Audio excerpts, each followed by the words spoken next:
welcome to the Friday show. Go ahead and drop a note and let me know you are there. Where are you watching from this Friday? As fall approaches, I will tell you how nice it is to feel the cooler air in the mornings on the farm, and what a nice reprieve it is for our dogs and our staff who have suffered, really truly feels like suffering through the heat here in the desert. It's the toughest part of living here, I think, in many ways, is the heat. Today we have something exciting to talk about. I mean, every week we have something exciting to talk about, right? So breaking down the needs of your dog and making sure you meet them in order. Something as simple as this, just making a cognizant effort to keep in mind, what does your dog need, their needs in order. There's my Holly, always by mama. She's going to turn around and lay down right there is usually her spot. You make a liar out of me. Oh, nope, she did. She'll come back. Good morning, Sean. Good morning. There we go. Team Jeanette, first thing. Love it. I've missed you the last couple shows. I think you were on last week, but it's been a while. You've missed several Friday shows, Sean. What's going on with that? Goodness sakes. Anyway, meeting our dogs' needs in order. In many ways, we treat them like they're humans, and it's not our fault. I mean, we are human, and we buy a dog, adopt a dog, whatever, and we treat them like they're human. We care for them. We meet their needs in order like they're a human, and they're not. And we're doing a huge disservice to our dogs. And so there's just a few things we need to flip-flop a little bit. Keep in mind their needs need to be met in order to match their canine needs. They are not human. So school starts at 8:25. 8 a.m. is rush time. Oh gosh. Yeah, that's true. School has started. That's right. And then 2 dogs on top of that, trying to get everybody out of the house and take care of the 2 dogs definitely adds to the chaos in the morning, that's for sure. All right, let's begin. Number 1, I've got my little slides again today, so let me drop this over and fix it. Look at there. Empowering a balanced puppy. That's what we're going to talk about today. What does that entail? Really, this is more of the livelihood, creating a balanced dog. If we meet their needs in order and we treat them like a canine, they'll have a balanced mind. They'll be more neutral about everything in their life, and they'll have a better response to outside stressors or influences or things that they approach. Just think about us when we're tired and stressed out and we're not taking care of ourselves, how we don't always respond appropriately to outside influences. We may lose our temper, our job performance goes down, it truly affects all aspects of our life. And if we're keeping our dog in this type of unhealthy state of mind, we're doing a huge disservice to them, and it influences everything else in their life. Okay, so let's talk about in order. That's what's really important. Too often and I know I finally added this because really their number 1 need is nourishment, food, and security. Shelter, security, feeling safe. Don't we all, right? There are very, very similar needs. We just flip-flop them. We tend to over cuddle, give too much love and affect. Not too much, but that's, for many of our dogs, that's all they're getting. Be honest with yourself. Are you one of those owners that's really the main crux of your relationship with your dog, is cuddling and love and affection, touch and affection, the baby talking, carrying and packing them around too much? Does that really look like the relationship you have with your dog? And if it does, you're actually not meeting their needs in order, you're meeting yours. And so we need to take an honest, true look at that. Like, how much of it is fulfilling your own needs first, and using your dog to do that? That's not fair. And so we need to just flip a few things so that we can have a well-balanced dog. So number 1, of course, nourishment and security, shelter, feeling safe, being fed high quality food, just like for us humans. The higher quality of food, the better we feel. And water. Okay, so we've got that out of the way. That one's easy, right? We're all doing that. You're all feeding your dogs. You all have homes. Your dogs have a nice home to live in. All of that is being taken care of for sure. Good morning, Heather. Good morning, Kim. Good morning from Arkansas. Is it getting cold there, or is it like still really hot? Good morning, Brian. Haven't seen you guys in a while either, Carolyn and Brian. Okay, our next one. So we got the easy one out of the way. That one's easy. Everybody's doing that, and we're doing that in order. We make sure our dogs are well fed. All right, rules, boundaries, and structure, or you've heard me say 100 million times, rules, boundaries, limitations, the same thing. I thought maybe the word structure may help clarify a little bit, but dogs need to have, even in their own natural pack, they have rules, boundaries, and limitations. Who's allowed to do what they're allowed to do, and they'll correct each other and have consequences if they step out of line. Too often, I have seen dogs have absolutely no rules, boundaries, and limitations. People take them home as a little puppy, put them in the middle of the front room, and we do it well intentioned. I'm not saying we don't, but this is ruining our dogs, and we wonder why we're having behavior problems. We wonder why they're so fearful. We wonder why they are not neutral and well balanced and in a happy state of mind, and it's because we're not meeting their needs or putting too much human pressure on them, too much human emotion on them, and it's stressing the crap out of our dogs. So rules, boundaries, and structure. This is number 2, not love and affection. All right, so even if you want to break this down to make it as simple as possible, think about your interactions with your dog from the minute you get up. The first thing should not be love and affection. It should be food and water, right? And even better, ask them to do something in order for them to get their food. Having rules, boundaries, and structure. Hey, you come out of your kennel or wherever they are, just whatever your rules and boundaries are. The problem is so many people have no rules for their dog, and they think it's cute and they think it's funny when they're a puppy, when they, tear apart the toilet paper, and we never set forth some solid rules and boundaries. I hear so often, we tried to do the kennel thing, but my dog hated it. Not all dogs. In fact, very, very few dogs just love it initially. It's through rules, boundaries, and structure that they realize and understand this is the rules of the pack. This is where I need to sleep. I'm okay. And once they realize that you mean business and that's the way it's going to be, and you are consistent and fair, that's one of my next ones. They adapt, and creating dogs that are adaptable and resilient is incredibly important. But when you don't require them to adapt to your home, to your rules and boundaries and structure, you are doing them a huge disservice. So allowing them to do whatever they want, whenever they want, with whatever they want is incredibly sad. Like, I actually feel very, very sorry for those dogs that just are given. And I think kids are the same way. Like, they can do whatever they want, whenever they want, with no rules, no boundaries, no consequences.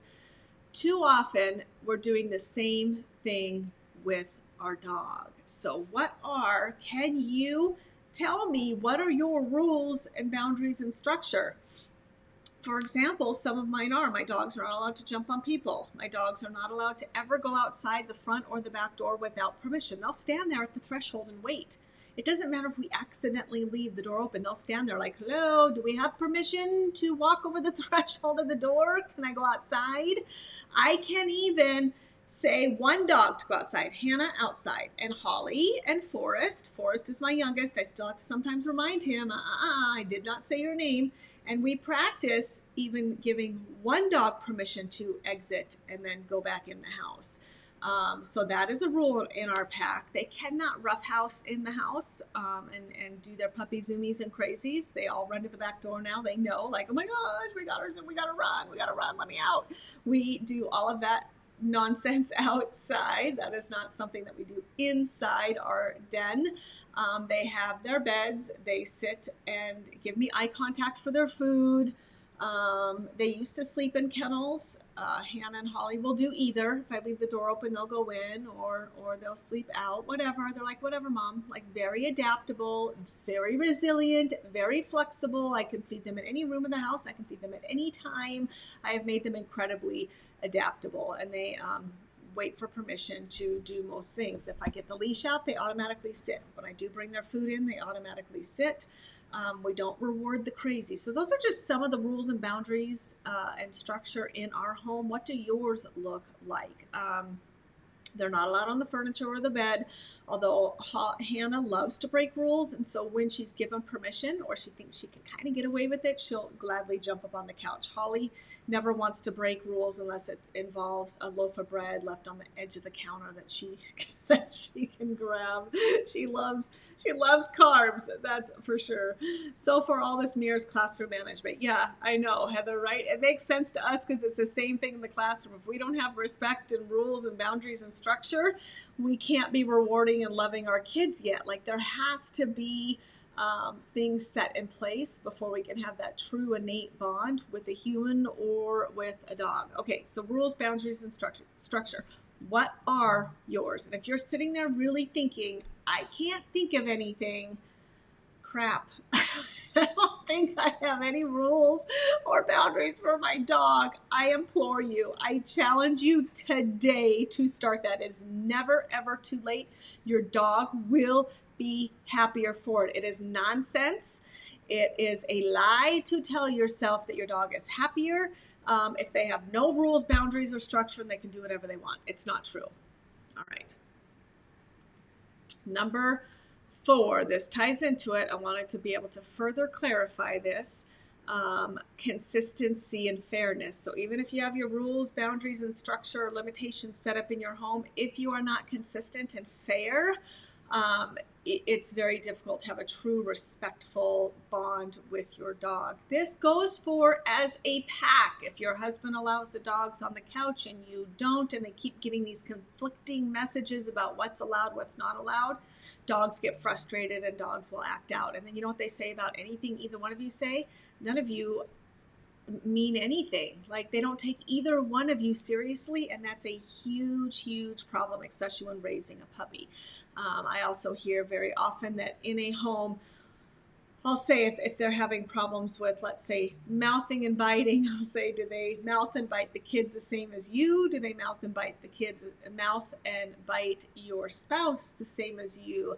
And you never hear yes, it's all the same for everybody, because puppies learn which adults mean business and have rules, boundaries, and structure and are consistent and fair with their consequences, and those that don't. The weak members of the pack. That's just the reality. You're just litter mates now. You have no authority, you have no respect, and they will treat you as such. That's why kids especially become a target for chasing and mouthing and biting, because they move like a litter mate, they act like a litter mate, they entice play even when they don't mean to. When they push at the puppy to be like, no, get off, quit biting, they're telling the puppy, yes, keep jumping, keep biting. You pushing with your hands is actually using nonverbal communication to tell the puppy to play more. You running away tells the puppy to chase. Dogs love to chase. It's fun. It's a fun game, and you're playing a game with them. So consistency and fairness is incredibly important. You can think you have all the rules and the boundaries and the structure set in place, and they may be absolutely great, but if you don't follow through,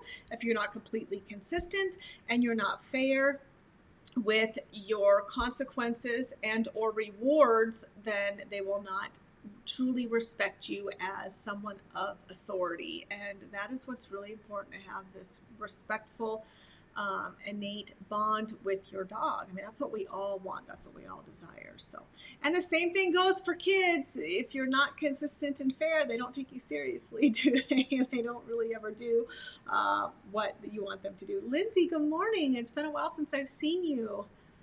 You got chickens, right? How are your chickens? I think I saw that on Facebook. I'm guilty about feeding scrap food, bad Brian. Okay, listen, it's not so much, here's the deal.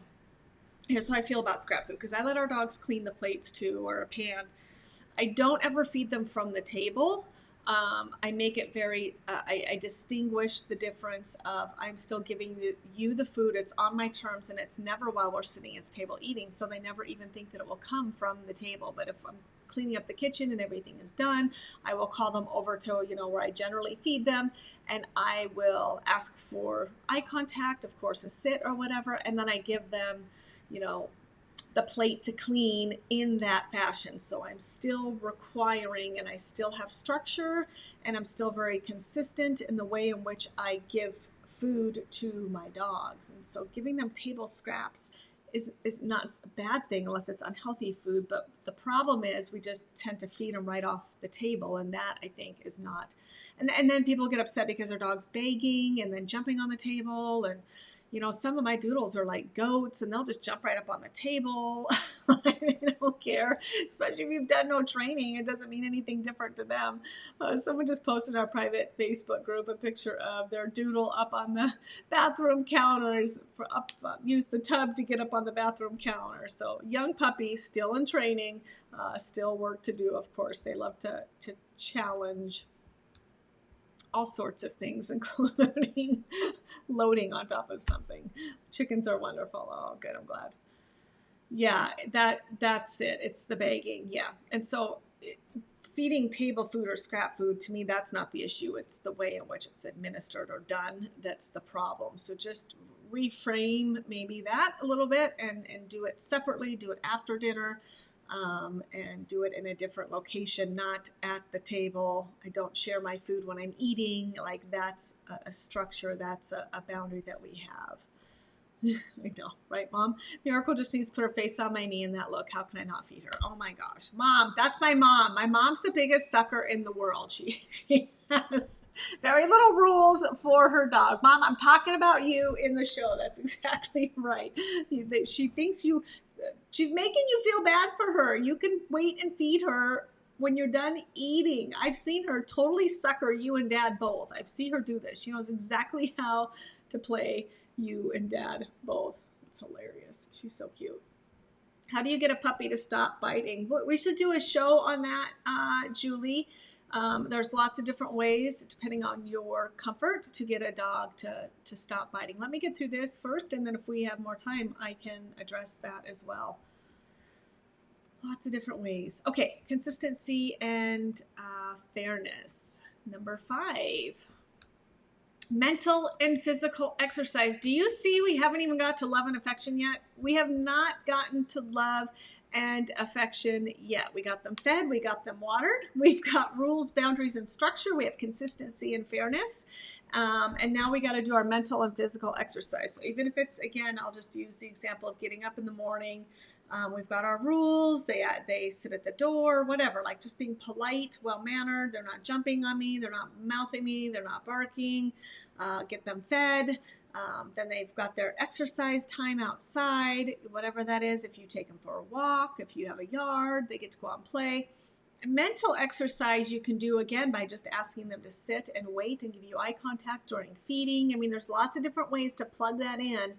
This is not a big overhaul. It's just switching, for the most part, the order in which you're doing things and making sure that you're meeting their needs first and you're not treating them like a human. They are not human. They are canine. They, in many ways, far more superior than we are in the way they manage their outlook on life. They can live in the moment. They don't live in the past. They don't hold grudges. They don't judge. I mean, such incredible attributes of our dog. We need to honor that, cherish that, and ensure that they're thriving and they're balanced and happy and neutral, and we are not ruining our dogs. So mental and physical exercise, mental and physical can be training. Going on a long walk, you're doing mental at the same time because you're asking them to walk nicely next to you. You're asking them to use self-control and not bark at other dogs. You're asking them not to bark at a car, try to chase a car. You can do both mental and physical and rules and boundaries all in one walk. See, like a walk is a very powerful thing because you can incorporate many of these things all in the walk, right? Really, really powerful. Okay, wait, got a question here. Kiana with Penny. Penny was on chicken rice for a while when we first got her. That's the only human food she's ever had. Last night I opened a can of chicken and she appeared out of thin air. She knew the sound and smell instantly. That's the first time she's ever begged. Nipped that in the butt quick, but my heart secretly wanted to skip her a bite of chicken. Her feelings were hurt. LOL, not human, not human, not human. Good, Kiana. Her feelings were not hurt. She was reminded of her place in the pack and that she doesn't always get what she wants. So what a incredible learning moment. And I'm so proud of you for holding still.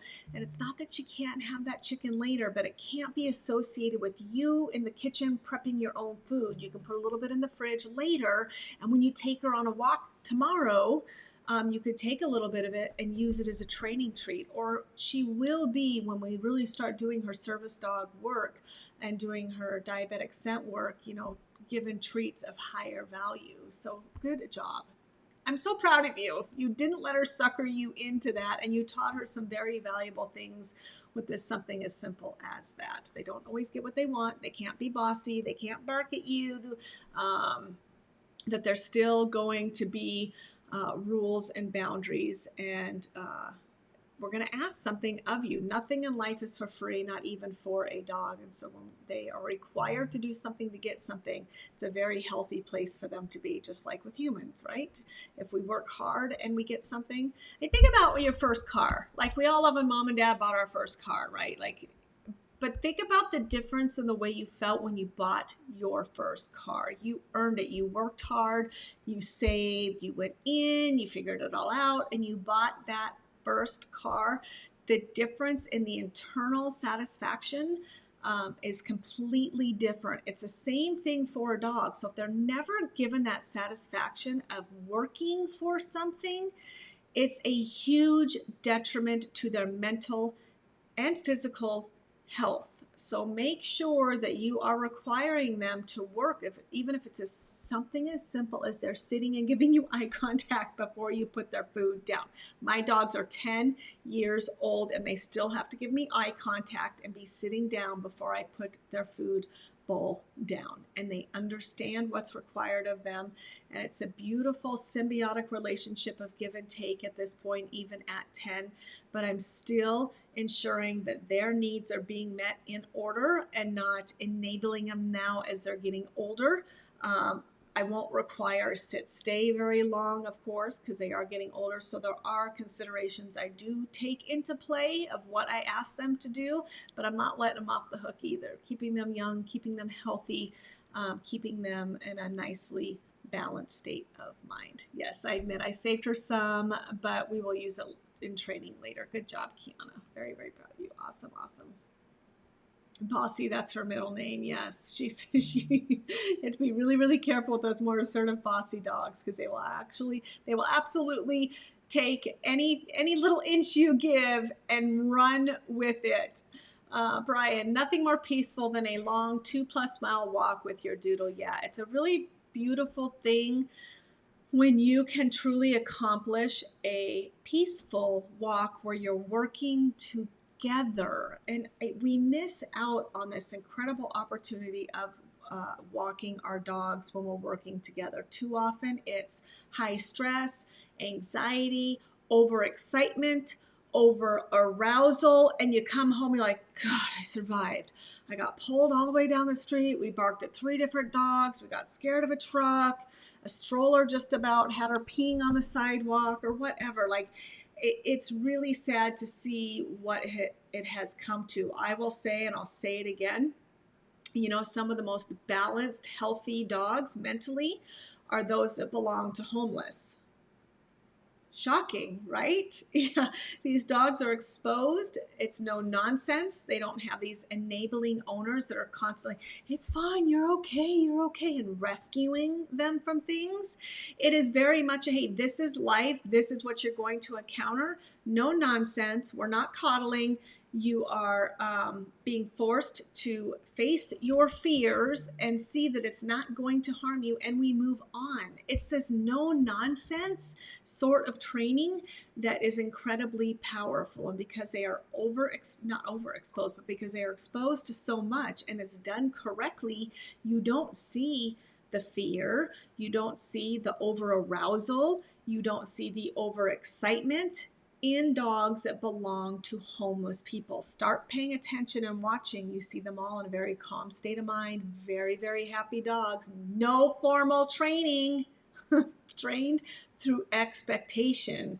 It's interesting, and I would love to do more research on this, on why or how they have this ability to work and work their dog, not even formal training, and not provide all of the, so often we have 500 different treats and they have the most expensive food and the most expensive bed, and I got the rhinestone this and the crystal collar that, and we're splurging on all these material items, and your dogs don't give a shit. Just so you know, they do not care.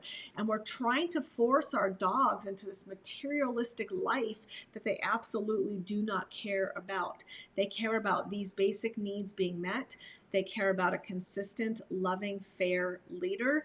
They care about accomplishing something to get something in return and feeling that internal pride and that they are able to accomplish something, and they desire to be happy and have a neutral state of mind. A balanced dog is a happy dog. And for whatever reason, I think about this a lot. Every time I see a homeless person with a dog, my mind starts racing. Like, I sit there and I'll watch. I've been known just to pull over and watch the interaction, watch the dog, and it's just because all their needs are being met in order, and it's not until the evening, until they can be tucked in safe somewhere, that the love and affection happens. And they've been required to have rules, boundaries, and limitations of what's allowed. They've been trained, and I put trained in quotes, trained through expectation. And again, there hasn't been all this coddling and enabling through every little aspect of their life. They got their dog, they put the rope on them, and off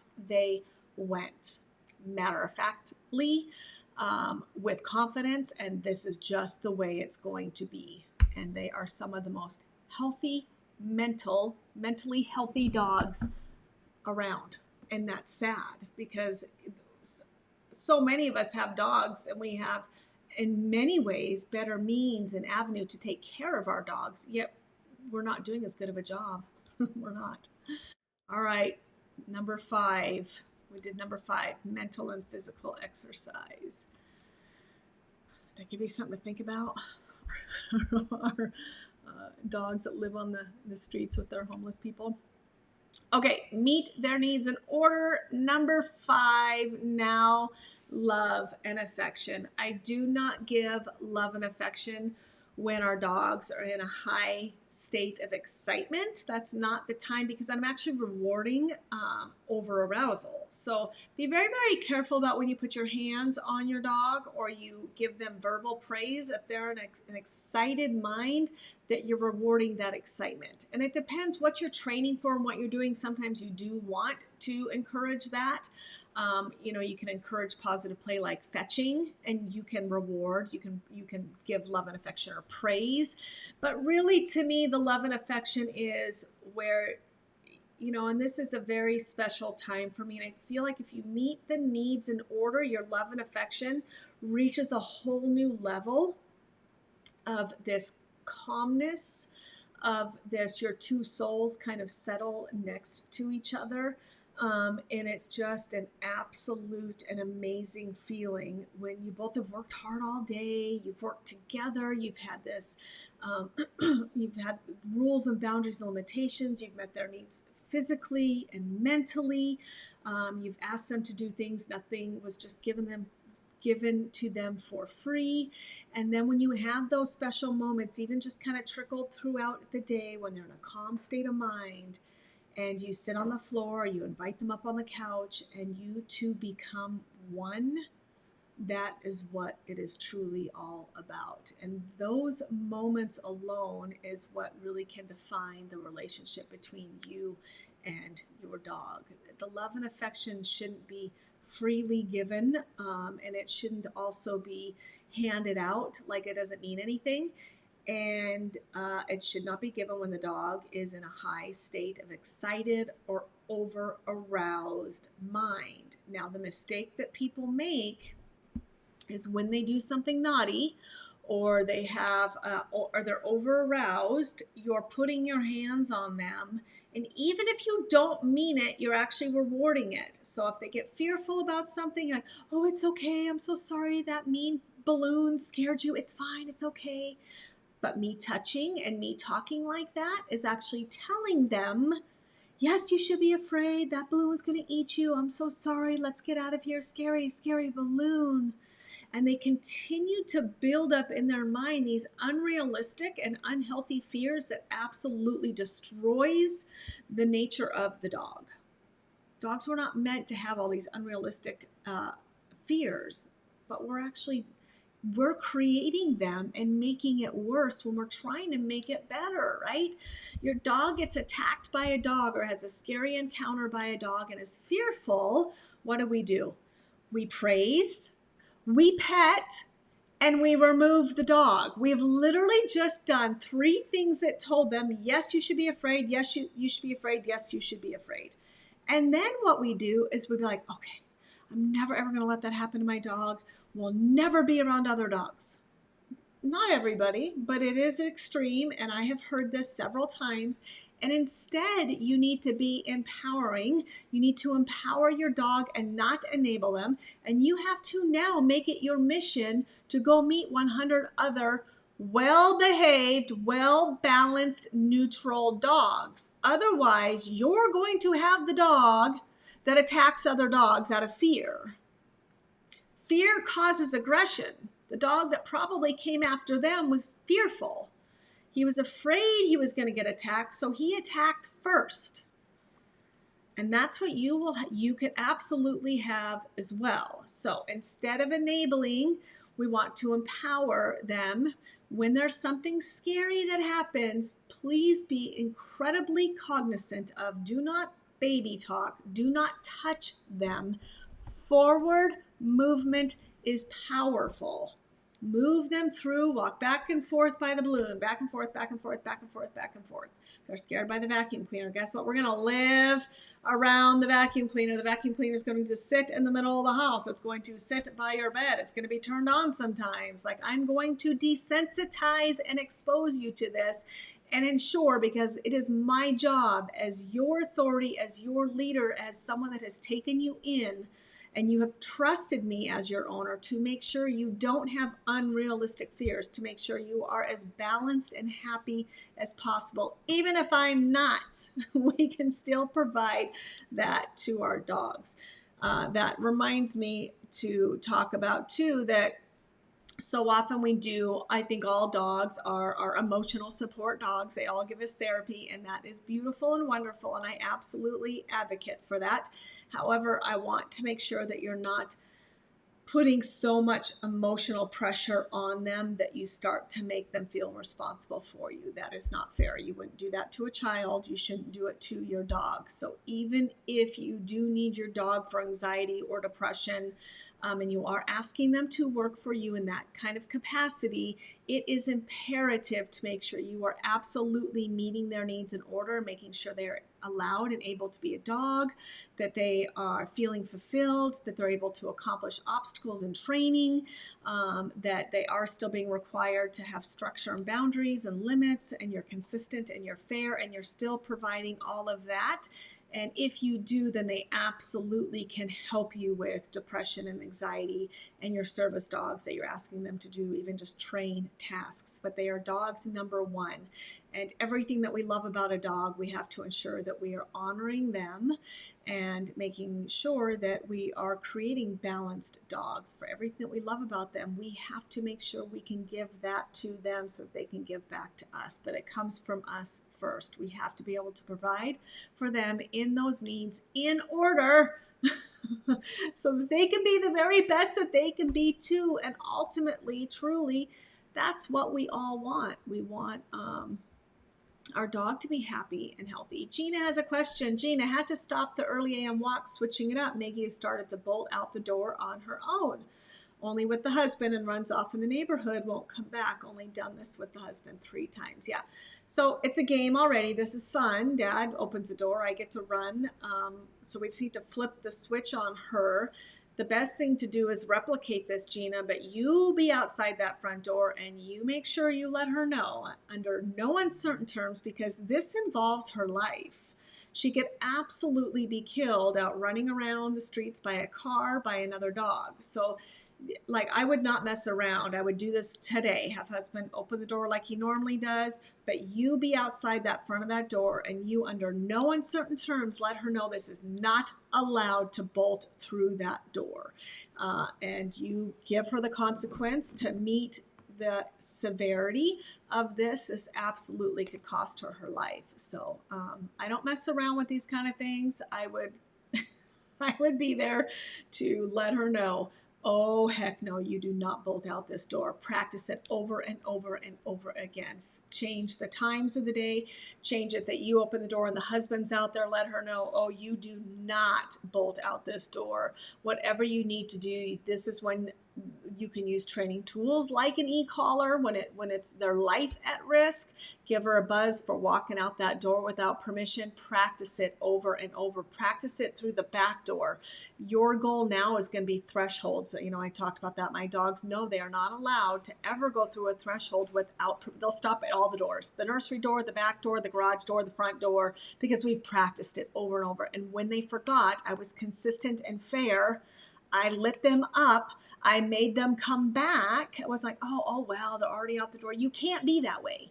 Oh, well, they're already out the door now. That's going to be tomorrow and the next day. And then by day 3, they no longer have that rule and boundary. And this can cost them their life. So keep practicing. And when she does push that little bit, even one paw out the door, no, back in. And make them go all the way back in, make them wait. This is when I use the wait command and let's go. Wait, let's go. So, and you know, that's the goal, that they get older. They just know, well, I'm going to stand here, sit here and wait for the let's go. Same thing out of a kennel. You can start practicing. How many of your dogs, when you open the kennel door, they bolt out the kennel? Mine don't. I open the door. They'll still stay there until I'll wait. I'll remind them, wait. They get permission to come out. Now, something as silly as that, you're like, what does that really matter? It matters because I'm laying rules and boundaries. I'm consistent and I'm fair, and I'm requiring them to do something in order to get something in return. So what they get in return of waiting for me to give them permission is they get to go out. We get to go outside and run and play and get our toys, and they are not getting things in life for free. So little things like that can have a huge impact on the relationship between you and your dog. Gina, take care of that, because she thinks this is a fun game right now, and it is your job to make sure. I mean, it might hurt your feelings a little bit because you're really going to have to let her know in certain terms, can you ever bolt out this door and go running down the street? It's not a fun game. Heather, train the environmental cue of the auto sit once you put your hand on the door handle. Schroeder is working on this now. Absolutely. You can do a lot of cues like that, even as something as simple as when you get your purse or you grab your car keys. My dogs would automatically go into the kennel because they know mom's leaving. We know what's coming next. So environmental cues are fantastic. Another way to continue to challenge them. It's not just all verbal. Environmental cues are great too. Good job. Good job, Heather.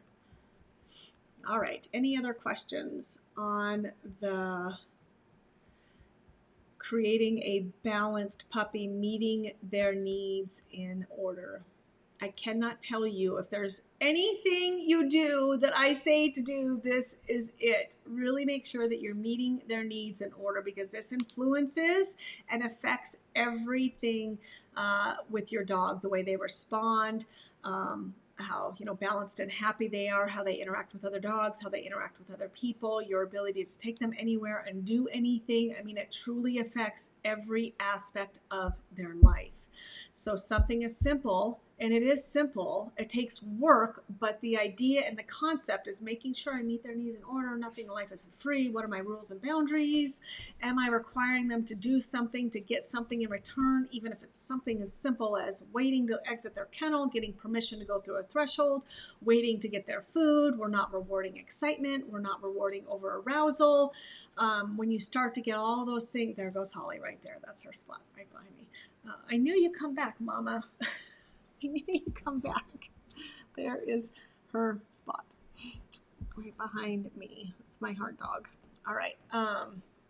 Anyway, so when you start to require all those things, you'll have a healthy, balanced pack. And you know what happens too is it really helps you. And I think we underestimate, we talk about the power of the dog, the healing power of the dog, but this is truly part of it, because when we start really making sure our dogs live in a healthy pack and we're meeting their needs in order, we start to find that maybe those same needs are mine as well. And maybe getting out and exercising more will make me happier, and making sure I'm holding myself accountable will make me happier, and making sure that my dog is fulfilled and happy makes me happy. There's nothing that makes me more happy is when I can take my dogs anywhere and it doesn't matter what we encounter, and they are steadfast, they are bomb-proof, they are happy, and it makes me incredibly proud of them too.